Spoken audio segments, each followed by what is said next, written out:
दलितों के बारे में इनके मन में धारणा बनी हुई है कांग्रेस पार्टी की, ये जाएगी कहां? क्योंकि राहुल गांधी जी ने तो संविधान उछला दिया। मैं तो हरियाणा के दलितों से अपील करूंगा कि जहां भी आजाद समाज पार्टी का उम्मीदवार चुनाव लड़ रहा है, आजाद समाज पार्टी को वोट दीजिए। अपने लोगों को मजबूत करिए। याद रखिए, चाहे बहन मायावती हो, चाहे भाई चंद्रशेखर हो, चंद्रशेखर और मायावती जितने मजबूत होंगे, आप उतने मजबूत होंगे। ये बात दलितों को, खास तौर पे बहुजनों को, ये बात ठीक से समझ लेनी चाहिए। ये तो पूरा देश देख रहा है, हरियाणा के दलित भी देख रहे हैं, और कुमारी शैलजा का अपमान पूरे देश के दलितों का अपमान है। चाहे किसी भी पार्टी में हो, अगर दलित भाई के साथ, दलित बहन के साथ अपमानजनक बात होगी, चाहे कोई राजनीतिक दल हो, हम उनके खिलाफ करें। कांग्रेस पार्टी में हुड्डा के समर्थक लगातार बहन कुमारी शैलजा के खिलाफ बोल रहे हैं, अपमानजनक भाषा का प्रयोग कर रहे हैं। लेकिन ये जो कुमारी शैलजा जी वाला जो मामला है, ये तो बड़ा गंभीर प्रश्न है। हुआ क्या, हरियाणा में कुमारी शैलजा का कद लगातार बहुत बढ़ा है और पूरे प्रदेश से मांग उठने लगी कि जो है कुमारी शैलजा को मुख्यमंत्री का उम्मीदवार बनाया जाए।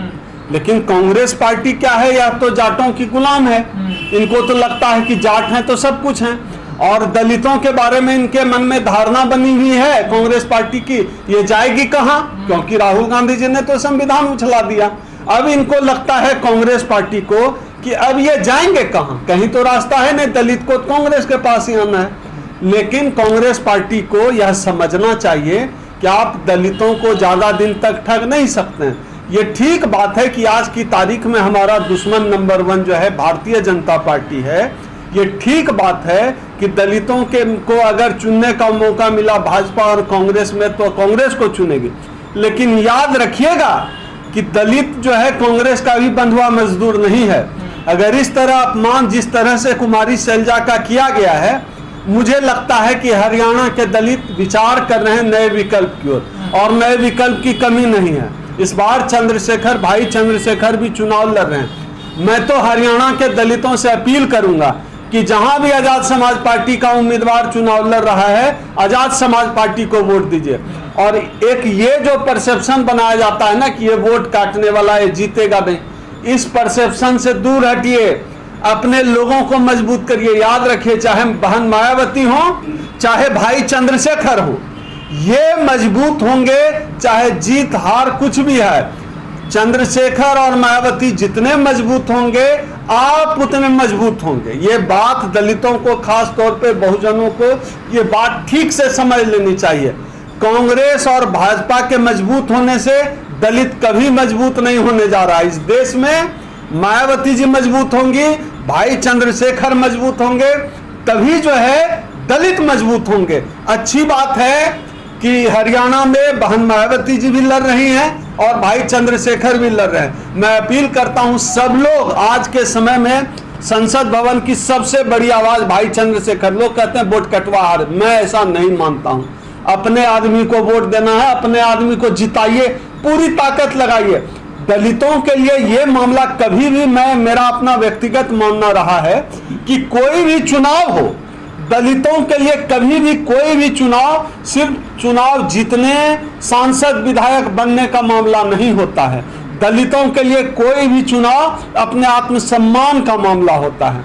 हम चुनाव में सीट नहीं जीतते, हम आत्मसम्मान जीतते हैं। हम चुनाव में जब भी हमारा कोई एक भाई भी विधायक बनता है, विचारधारा का व्यक्ति, तब लगता है कि बाबा साहब जो कारवां लेकर चले थे, उस कारवां को एक मंजिल और मिली। इसलिए हमारे लिए चुनाव बहुत भावुक कर देने वाला मसला है। ऐसे सामाजिक न्याय देंगे सबको, मंचों से बड़ा बोल रहे हैं, हरियाणा में दलितों की बेइज्जती, अपमान कर रहे हैं।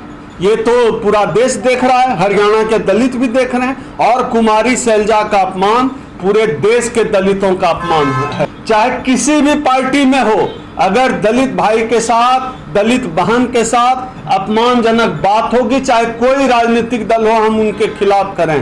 कांग्रेस पार्टी में हुड्डा के समर्थक लगातार बहन कुमारी शैलजा के खिलाफ बोल रहे हैं, अपमानजनक भाषा का प्रयोग कर रहे हैं, और उनको लगता है कि इसके बावजूद हरियाणा का दलित कांग्रेस को वोट देगा। इस गलतफहमी में न रहें। दलित को आप अब बरगला नहीं सकते। वोट के तौर पे हमने आपका साथ दिया, अयोध्या भी जिताकर हमने जो है इंडिया गठबंधन की थैली में दिया है। अब इनको गलतफहमी हो गई है कि दलित उनका बपौती वोट है। दलित किसी का बपौती वोट नहीं है। हमारे आत्मसम्मान से खिलवाड़ करोगे तो तुमको दलितों का वोट नहीं मिलेगा। और इस बार हरियाणा में हरियाणा के दलित कांग्रेस पार्टी को वोट नहीं करने जा रहे हैं। लेकिन 2005 से 2014 तक हुड्डा वहां पर मुख्यमंत्री रहे, सबसे ज्यादा अत्याचार दलितों पे हुए। नहीं, बिल्कुल ये सच बात है। और कांग्रेस पार्टी हमेशा से दलितों को स्पेस कहां देती? दलितों को तो बहुत कम स्पेस है। ये तो समझिए कि राहुल गांधी के व्यक्तिगत प्रयास से जो है अभी खड़गे जी अध्यक्ष हैं, नहीं तो कांग्रेस का जितना सवर्णवादी ढांचा है, कांग्रेस का जितना मनुवादी ढांचा है, उतना तगड़ा मनुवादी ढांचा तो बीजेपी आरएसएस का भी नहीं है। बीजेपी आरएसएस में भी आपको डिसीजन मेकिंग जगह पर थोड़े बहुत दलित दिख जाएंगे, लेकिन कांग्रेस में आप दिया मोमबत्ती जलाकर खोजते रह जाइए, दलित पिछड़ा आपको बोलने वाला नहीं दिखेगा, काम करने वाला नहीं दिखेगा, डिसीजन मेकिंग वाली जगह पर नहीं दिखेगा। ये एक सच्चाई है। ऐसे ही थोड़े सांपनाथ और नागनाथ कहा गया। ये एक सच्चाई है कि कांग्रेस के मूल ढांचे में, मूल संगठन में कहीं भी दलित नहीं है। डिसीजन मेकिंग के पोजीशन पे कहीं भी दलित नहीं दिखता है। थोड़ा चेहरा क्यों है राहुल गांधी का? क्यों नहीं बोल रहे? आपने मल्लिकार्जुन खड़गे का नाम लिया, वो भी नहीं बोल रहे। हरियाणा में अपमान हो रहा है दलित नेता का। देखिए, अब देखिए क्या है, ये एक बात तो राजनीतिक है, लेकिन ये बात सच है कि कांग्रेस की ताकत हरियाणा में जाट है। ये सब लोग जानते हैं। और किसी की हिम्मत नहीं है, चाहे राहुल गांधी हो या और कोई नेता हो, किसी की हिम्मत नहीं है कि हुड्डा एंड कंपनी के खिलाफ कोई एक शब्द बोल दे, चाहे जितना उत्पीड़न हो जाए, चाहे किसी दलित नेत्री कुमारी सैलजा का कितना भी अपमान हो जाए, लेकिन ये लोग हुड्डा एंड कंपनी के खिलाफ नहीं जा सकते। दिल्ली हाईकमान ने घुटने टेक दिए हुड्डा के सामने। सब हरियाणा में सिर्फ हुड्डा ही हुड्डा। कांग्रेस को लगता है कि हुड्डा ही है। दलितों का वोट है, वो कहाँ जाएगा? वो इनको यही गलतफहमी हो गई है कि यह जो 22% दलित है ना, ये कांग्रेस की तरफ 2-4% काट के आ जाएगा, क्योंकि संविधान दिखाया गया है 2024 के चुनाव में। लेकिन इस गलतफहमी में न रहे। मैं बार बार चेता रहा हूं, दलितों को मूर्ख समझना बंद कर दीजिए, दलितों को राजनीतिक रूप से बेवकूफ समझना बंद कर दीजिए। दलित इतना समझता है कि आत्मसम्मान से बढ़कर हमारे लिए कुछ नहीं। कांग्रेस के लिए चुनाव जीतने और मुख्यमंत्री बनने की लड़ाई हो सकती है, भाजपा के लिए यह अपना सीट और अपना राज्य बचाने की लड़ाई हो सकती है, लेकिन इस देश के दलितों के लिए चाहे हरियाणा का चुनाव हो, चाहे म्युनिसिपल तक का चुनाव, जो आत्मसम्मान का चुनाव हो। का तो दलितों पर अत्याचार करने का इतिहास रहा है। बिल्कुल है, और आने पर ये यही करेंगे दोबारा। कोई परिवर्तन थोड़े ही दिख रहा है। तो ये जो कांग्रेस में दलित नेता वो क्यों नहीं समझ रहे? कुमारी सैलजा का जो अपमान करने का काम किया गया है, यह एक ट्रेलर है कि अगर कांग्रेस हरियाणा में सत्ता में आती है तो हरियाणा के दलितों के साथ इनका व्यवहार क्या होने वाला है। इस बात से किसको इनकार है कि हुड्डा शासित हरियाणा में सबसे अधिक दलित उत्पीड़न होता रहा? ये भी तो एक सच है। इस सच से किसको इनकार है? सैलजा ने पूरी अपनी जवानी खपा दी, कांग्रेस में बुढ़ापा आ गया है। बात सिर्फ कुमारी सैलजा के जीवन, कांग्रेस में जीवन खपा देने की नहीं है। बात होती है कि स्ट्रक्चर कैसा है इस संगठन का। कांग्रेस का ढांचा पूरी तरह ब्राह्मणवादी है, मनुवादी है।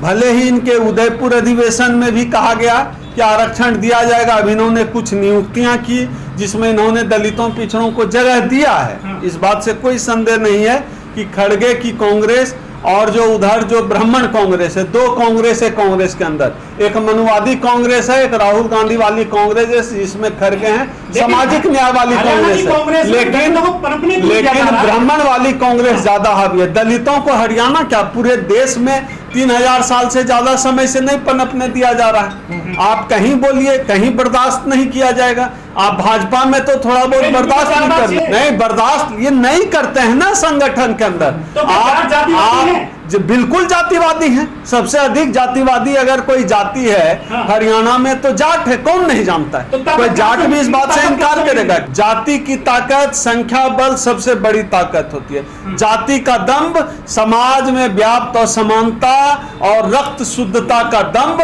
कि ये छोटा है और हम बड़े हैं, यह जो दंभ है इससे उत्पीड़न की कहानियां निकल के लेकिन सामने इनको आती हैं। दलितों को बहुत पसंद है, दलित नेता को नहीं पसंद है जाटों को हरियाणा। क्यों पसंद आएगा? दलित पीछे पीछे नारा लगाए, दलित पीछे पीछे जय जयकार करे। दलित नेता इनको क्यों चाहिए? नेता ब्राह्मण होना चाहिए, नेता सवर्ण होना चाहिए। झोला ढोने वाला, पीछे पीछे नारा लगाने वाला, ये दलित पिछड़ा चलेगा। और डिसीजन मेकिंग हमेशा सवर्णों के हाथ रहेगा।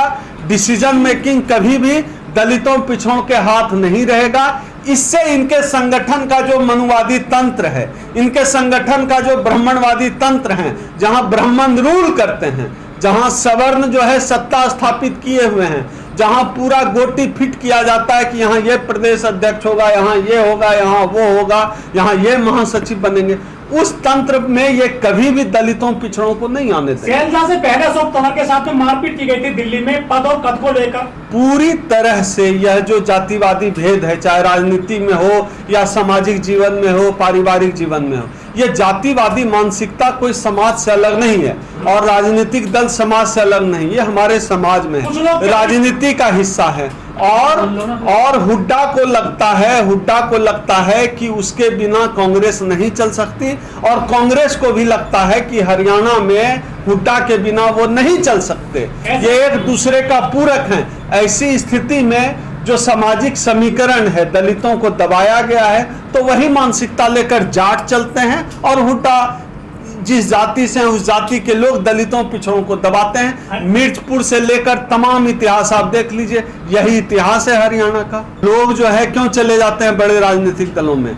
आज मैं अम्बेडकरवादी हूं, मैं निर्विरोध, अगर मैं चुनाव लड़ता हूं निर्दलीय, तो हो सकता है और इस बात की ज्यादा संभावना है कि मेरी जमानत जब्त हो जाएगी। वहीं मैं भारतीय जनता पार्टी या कांग्रेस का टिकट लेकर या आम आदमी पार्टी का टिकट लेकर चुनाव लड़ता हूं तो मेरी जीत 90% तो पक्की है। तो जो समाज 24 कैरेट नेता खोजता है, उस समाज को अपने ऊपर भी विचार करना चाहिए कि समाज 24 कैरेट नेता को वोट भी दे और वोट का जो पावर है उसको डेवलप करे पॉलिटिकल फोर्स के रूप में। हर जगह यही हालत है दलितों के साथ। दलितों का सम्मान कहाँ है? और खास तौर पे ये दो जो राजनीतिक दल हैं, इन राजनीतिक दलों में जो है दलितों की भागीदारी देख लीजिए, समझ लीजिए। भारतीय भाजपा में तो कम से कम भागीदारी भी मिलती है। मैं हमेशा बोलता हूँ संगठन के स्तर पे या किसी भी स्तर पे भारतीय जनता पार्टी में जो है भागीदारी भी मिलती है।